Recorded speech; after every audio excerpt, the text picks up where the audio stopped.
Es el año 479 a.C. En una playa cerca de Salamanquesa, la marea arrastra madera carbonizada y escudos rotos.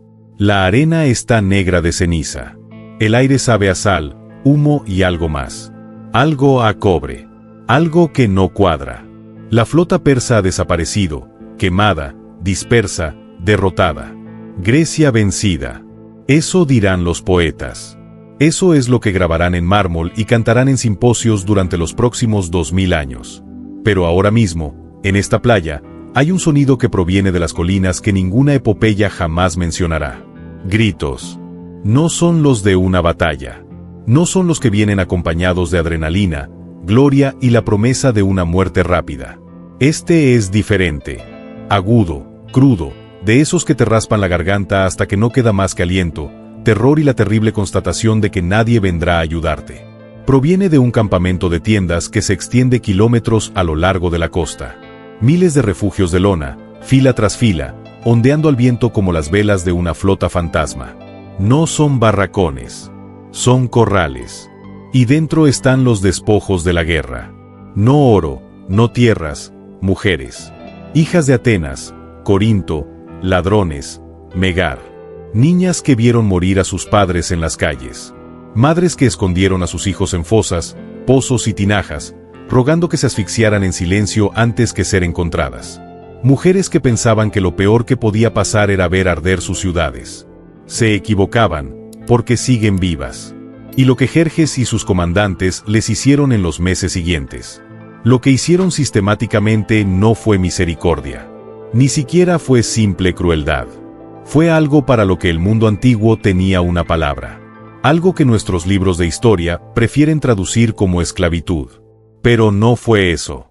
Lo que le sucedió a estas mujeres, documentado en tablillas administrativas persas, recogido en testimonios griegos y rastreado en los huesos hallados en fosas comunes cerca de Sardis, fue sistemático, calculado, diseñado no solo para castigar a Grecia, sino para aniquilarla desde dentro.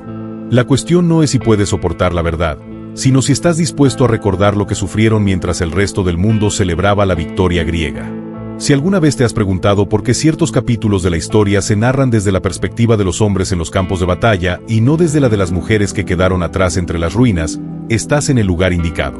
Aquí, en Crimson Historians, indagamos en los archivos que el mundo olvidó, las tablillas enterradas bajo los suelos de los palacios, las fosas comunes de las que nadie habla, los testimonios de una sola línea grabados en piedra por personas que sabían que serían borradas. Antes de continuar, si te atraen los registros documentados como estas historias que no llegan a las películas de Hollywood, suscríbete a Crimson Historians. Cada me gusta, cada vez que se comparte, cada suscripción nos ayuda a descubrir más historias que fueron deliberadamente omitidas. Acompáñenme a esa costa, porque lo que sucedió después desafía todo lo que sus libros de texto les contaron. La tragedia de las hijas de Elis no puede comprenderse sin antes analizar el mecanismo que las destruyó. Jerjes y no era solo un rey. Era la encarnación viviente de un imperio que se extendía desde el Indo hasta el Eón.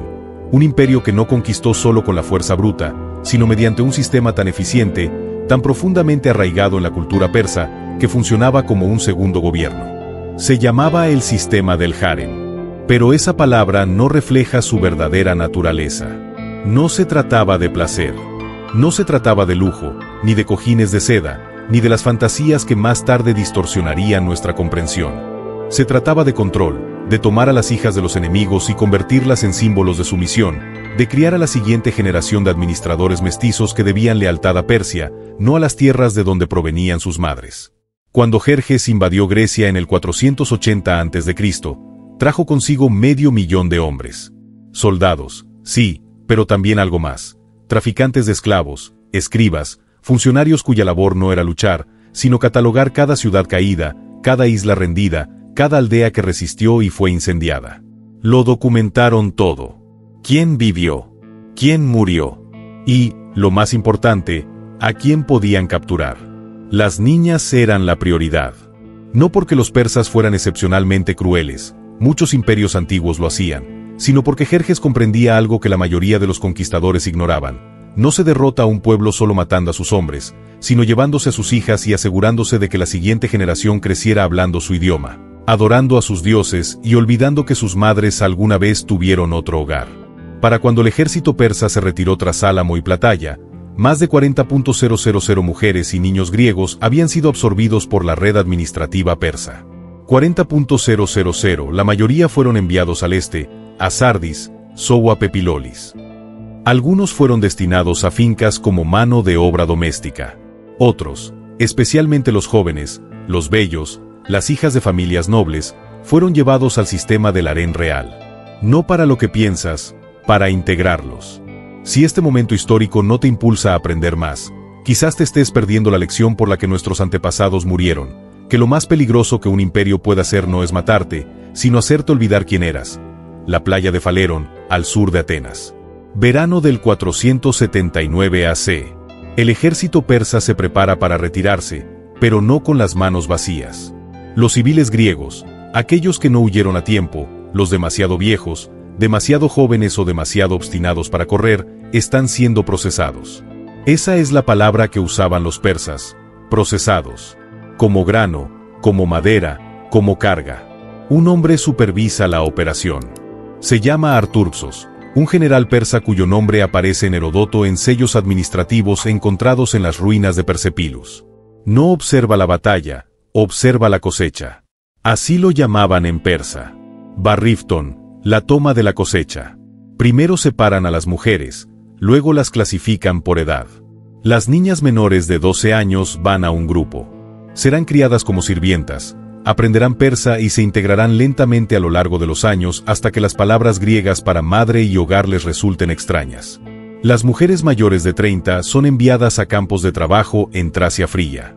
Lugares donde la esperanza de vida se mide en estaciones, no en años, sino en los periodos intermedios. Las de entre 13 y 25 años. A esas son a las que Arturxos examina personalmente. Sacan a una chica de la fila. Es de Mega, tendrá unos 16 años. Su cabello está enmarañado con polvo y sal, su túnica rasgada en el hombro. No se resiste, no porque sea sumisa, sino porque ya sabe lo que sucede cuando lo haces. Su madre grita de todos modos.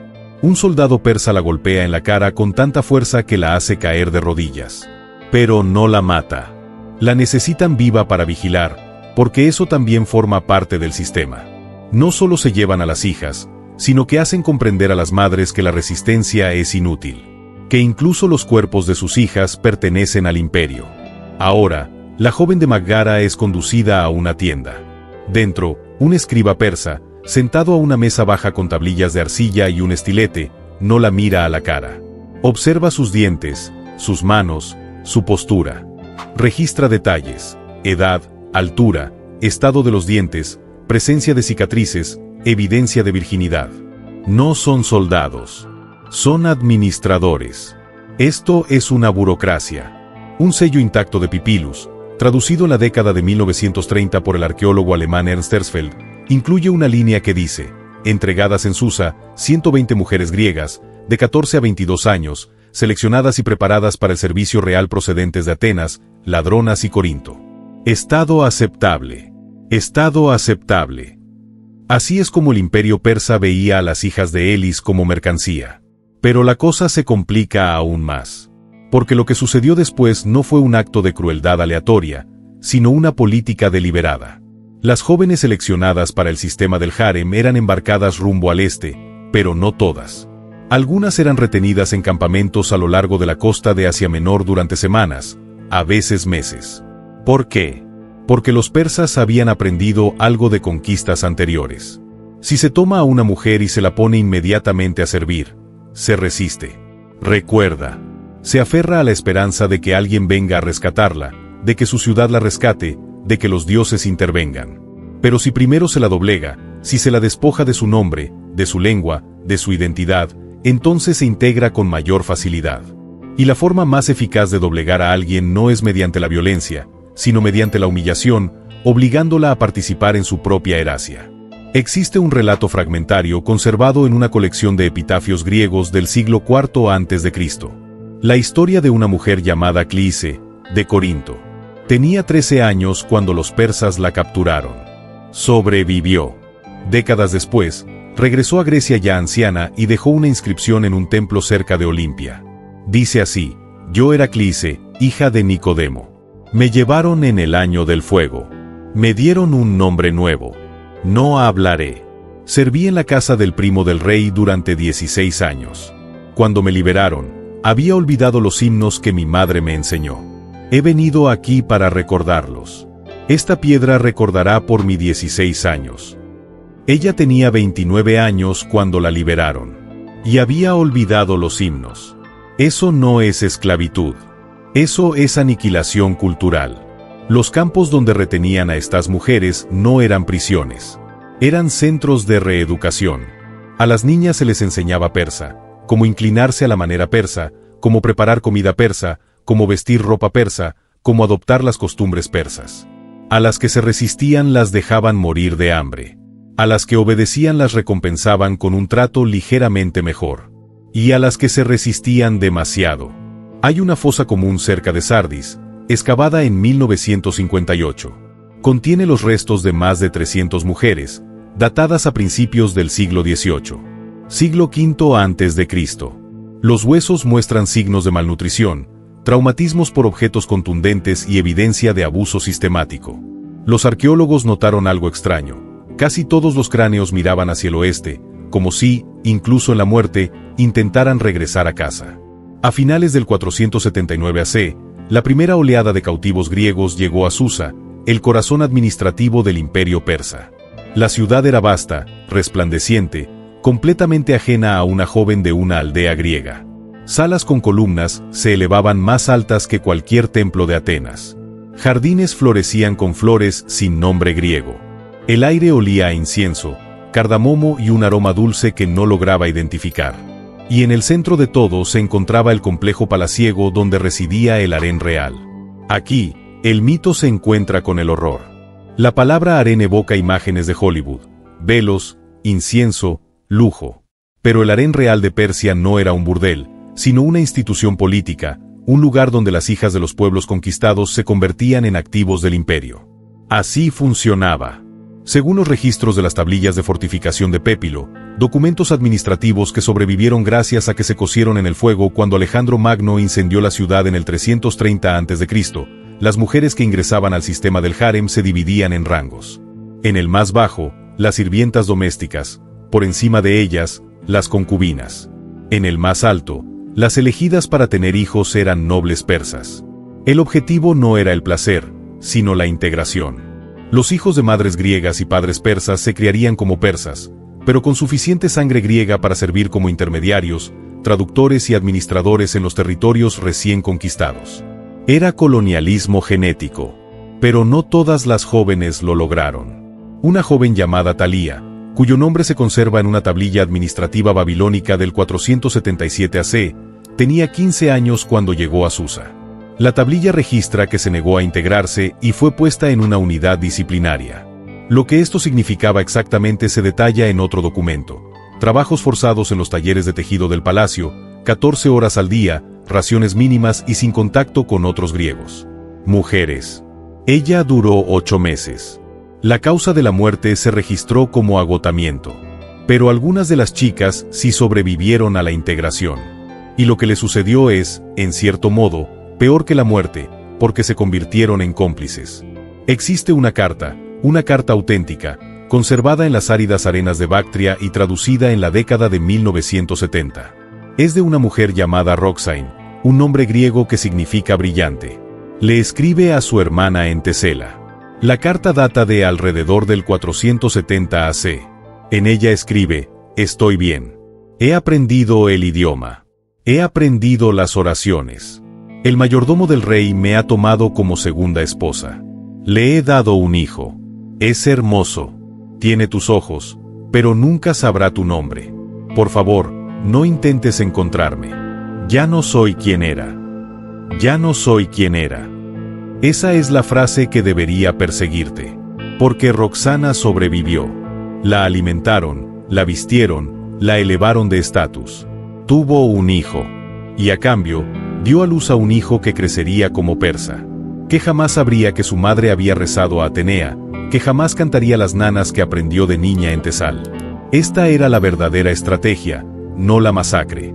La masacre crea mártires. Se escriben canciones, se cuentan historias, Los muertos se vuelven inmortales. La verdadera estrategia era la asimilación. Lenta, metódica, burocrática. Tomar a las hijas de tus enemigos y convertirlas en las madres de tu próxima generación de administradores. Y funcionó. A mediados del siglo IV a.C., miles de niños mestizos greco-persas servían en la administración de Aymenid. Algunos se convirtieron en escribas, otros en soldados, otros gobernaron los mismos territorios que sus madres habían llamado hogar. Jerjes no solo invadió Grecia, intentó absorberla. Si sigues viendo esto, es porque parte de sabes que esta historia debe ser contada. Suscríbete a Crimson Historians. No por nosotros, sino por ellas. Por las niñas cuyos nombres fueron borrados. Por las madres que vieron cómo se llevaban a sus hijas al este y nunca más las volvieron a ver. Este es su testimonio. Y solo sobrevive si nos negamos a que caiga en el olvido. No todas se quedaron en Persia. Algunas, muy pocas, pero algunas regresaron.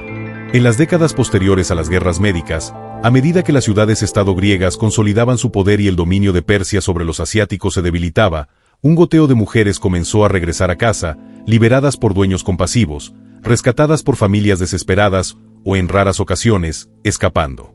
Pero al regresar a casa, descubrieron que su hogar ya no existía. Hay una inscripción de Eretria, datada alrededor del 460 AC, que cuenta una historia que los historiadores modernos rara vez mencionan. Una mujer llamada Harmonia regresó tras 12 años de cautiverio en Persia. Tenía 28 años. Traía consigo a un niño, mestizo persa, de unos 6 años. La ciudad de Erea se negó a acogerla, para reconocer su ciudadanía. Su familia se negó a acogerla.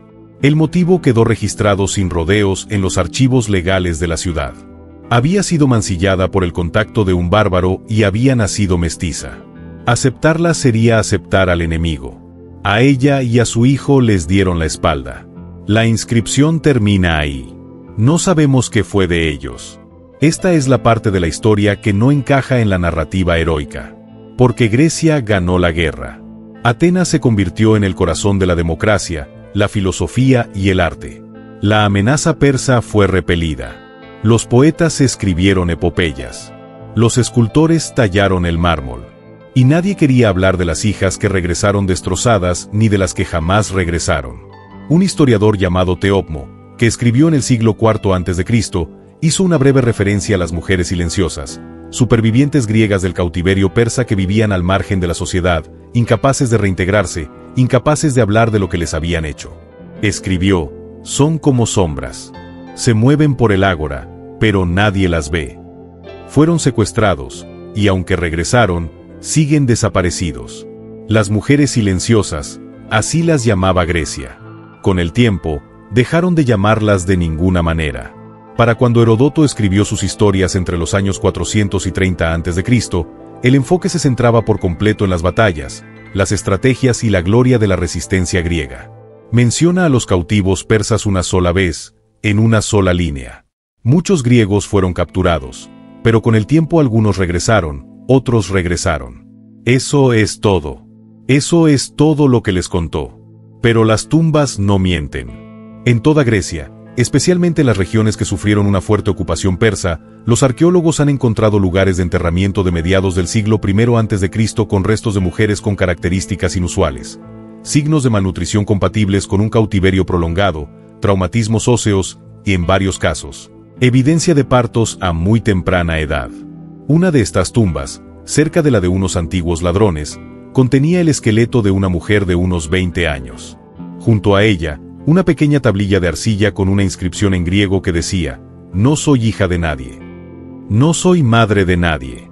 Soy la olvidada. Que esto marque mi historia. Sin nombre, solo eso. ¿Por qué importa esta historia? Porque no se trata de Jerjes, ni siquiera de Persia. Se trata de lo que sucede cuando los imperios deciden que el arma más eficaz no es la espada, sino el silencio. Jerjes invadió Grecia y perdió. Su flota ardió en Salamo. Su ejército fue aplastado en Platea. Militarmente hablando, Grecia ganó. Pero si se mide la victoria de otra manera, si se cuentan las hijas raptadas, las identidades borradas, las madres que pasaron el resto de sus vidas mirando hacia el horizonte oriental, entonces la pregunta se vuelve más difícil de responder, porque esas mujeres no murieron gloriosamente. No se convirtieron en mártires.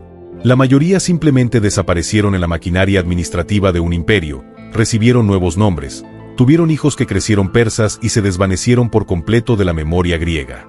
Y Grecia lo permitió, porque recordarlas habría sido admitir que la victoria tuvo un precio que no se podía esculpir en mármol ni cantar en una epopeya. Habría significado enfrentarse al hecho de que los imperios no conquistan tierras, conquistan linajes, lenguas, futuros. El filósofo Plutarco, siglos después, dijo algo que me perturba: recordamos las batallas. Nombramos a los generales. Construimos templos a los dioses que nos dieron la victoria. Pero el precio de la guerra siempre lo pagan aquellos a quienes no nombramos. Las hijas de Elas pagaron ese precio, no con su muerte, sino con su Erasia. Y aquí está la parte que debería aterrorizarte. Esta estrategia funcionó. En 2 generaciones, los descendientes mestizos de los cautivos griegos servían en cortes persas, gobernando territorios persas y hablando persa con fluidez. La Erasia cultural que Jerjes inició no terminó con su muerte. Se extendió durante décadas silenciosa y burocráticamente hasta que la línea entre conquistador y conquistado se desdibujó por completo. Eso es lo que sucede cuando no se cuentan las historias de las mujeres que quedan atrás. No solo desaparecen de la historia, sino que desaparecen de la existencia, pero no del todo. Porque aquí estamos, 2500 años después, leyendo tablillas de arcilla de Pípilo, traduciendo inscripciones de tumbas olvidadas. Encontrar los testimonios de una sola línea de mujeres que grabaron su dolor en piedra porque, de alguna manera, sabían que el silencio era la muerte definitiva.